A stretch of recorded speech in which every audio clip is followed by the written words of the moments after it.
On their historic season, Elba's features great food and the coldest drinks in town. It's the place where Homer Center fans gather to cheer on the Wildcats. Bring home the state title, boys, from your friends at Elba's Main Street in Homer City. Need a nice place to rent for a reception, private party, or business meeting? Take a look at the Fraternal Order of Eagles in Indiana. Wedding receptions, birthday parties, anniversaries, business meetings, charity events.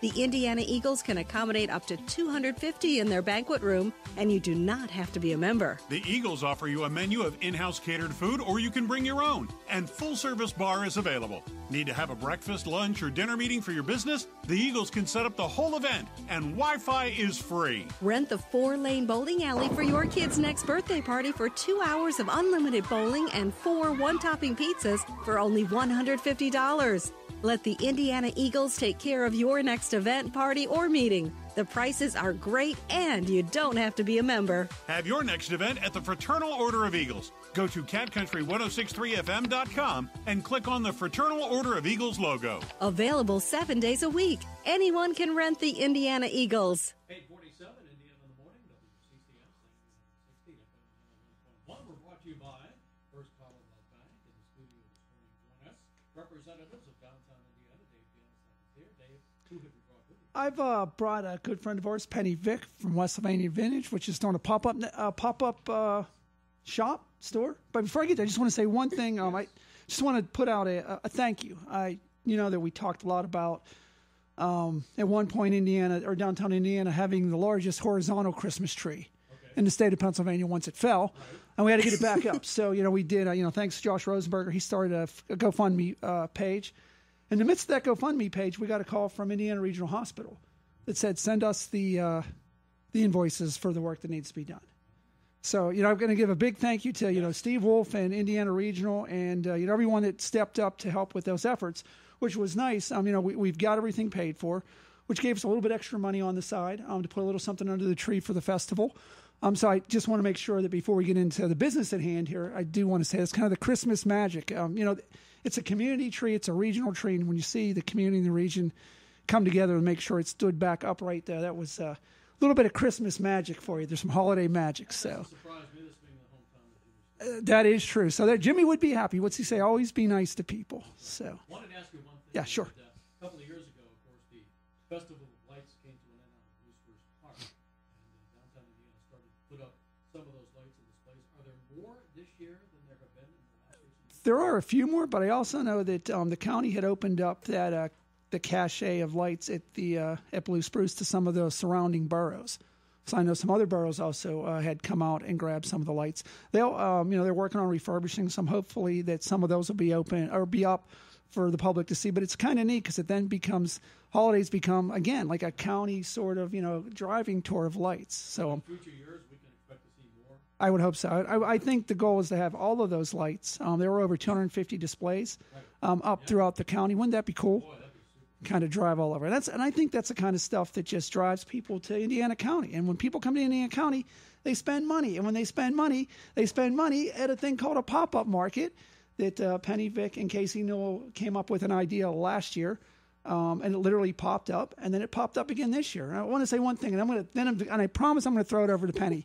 It was a pretty impressive statistic. Last week was Small Business Saturday, and these two women saw 700 people come through the pop-up store. That's a lot of people when you're downtown buying coffee, eating pastries, buying holiday gifts. And just really, it's interesting because it's kind of that opening up that Christmas card to the region and saying, this is Indiana County. This is how we celebrate the holidays. And people leave and they say, oh, my God, I went to this little town in western Pennsylvania called Indiana, and it had this really cool stuff and Christmas tree and family and friends and all that kind of stuff. So now I promise Penny Vick, ladies and gentlemen.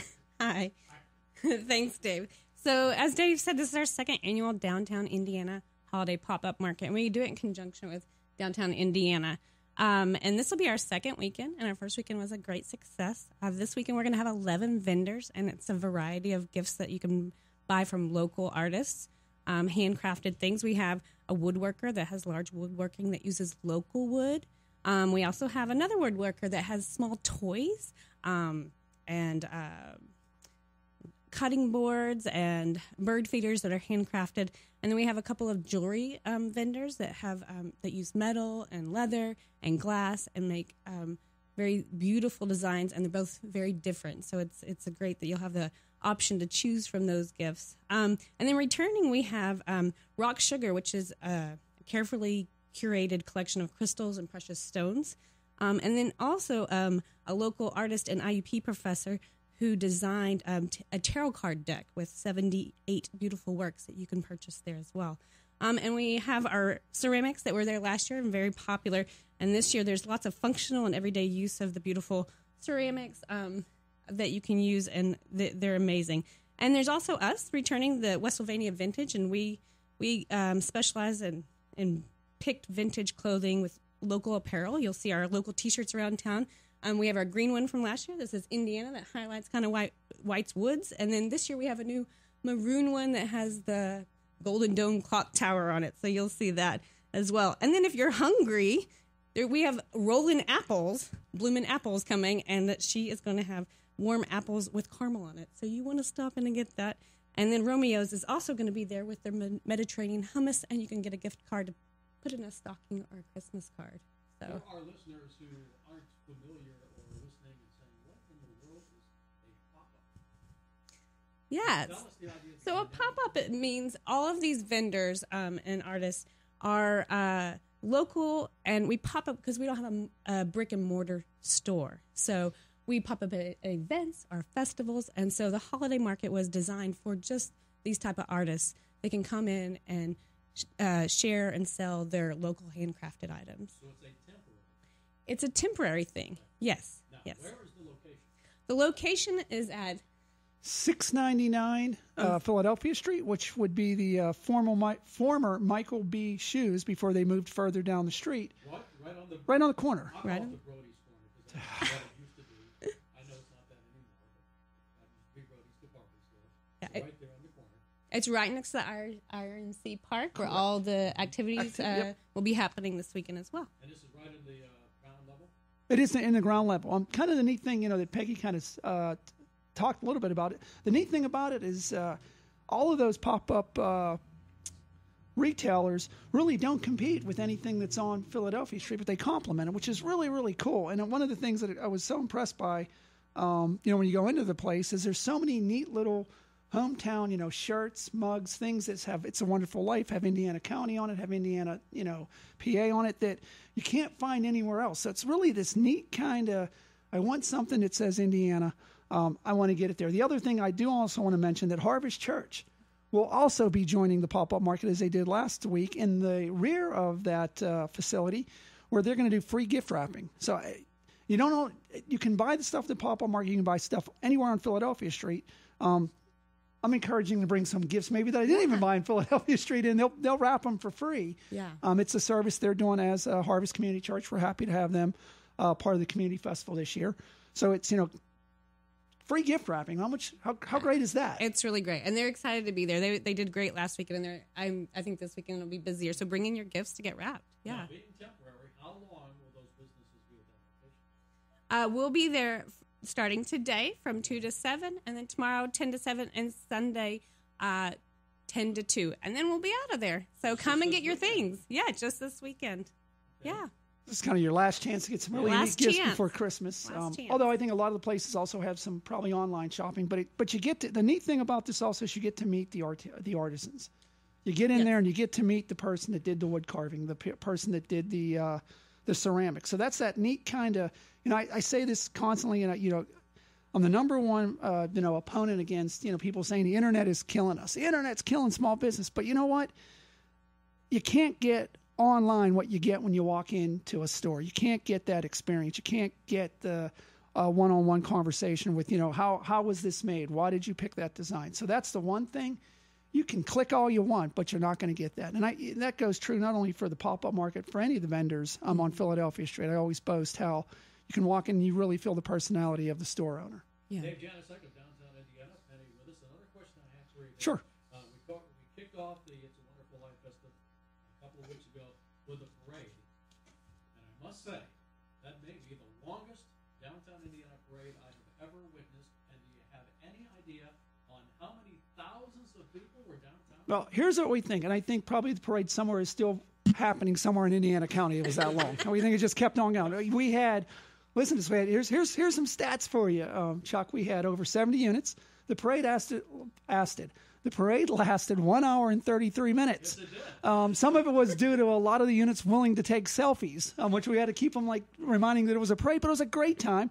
We had, when we looked at it, probably 10 to 12,000 people in the downtown. But when you look at the parade sheer volume of itself, when dance groups bring 50 people per dance group, when you have 3 high school bands that bring, 100 people, all those people, after they march, go into your downtown. So you're seeing 11, 12,000 people in your downtown. And the best thing about it, not one incident. Right. Everybody was happy. Everybody was friendly. I mean, you can't buy that stuff. Well, that's turning into be one of the largest parades every year now. It is. It just continues to grow. As downtown Indiana, we don't turn anyone away. It's kind of like away at the manger, I guess. If someone's looking for someplace to march, they can definitely do it in November here in downtown Indiana. Okay, what else is happening in downtown Indiana? Lots still going on, and we still are in the middle of our 12 movies of Christmas. We've got, not next week, but the 15th, 16th, we're going to do the It's a Wonderful Life 24-hour marathon again. So we're going to lock ourselves up in the Indiana Theater and watch it for 10 consecutive showings.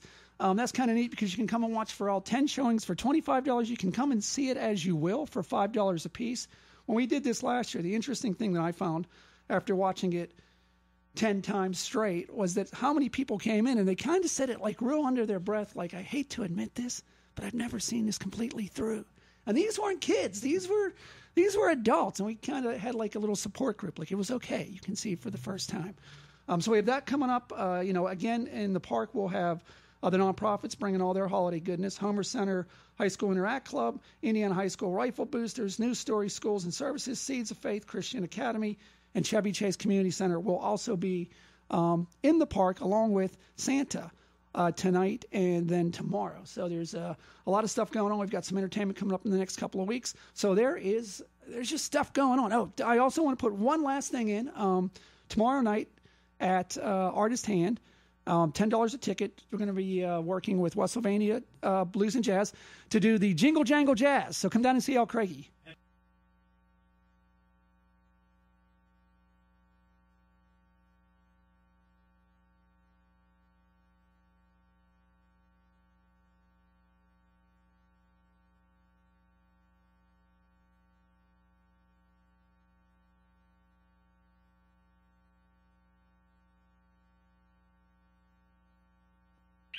What is that? That's the item not found alarm. Apparently, somebody's asked for something we don't stock at the North Pole.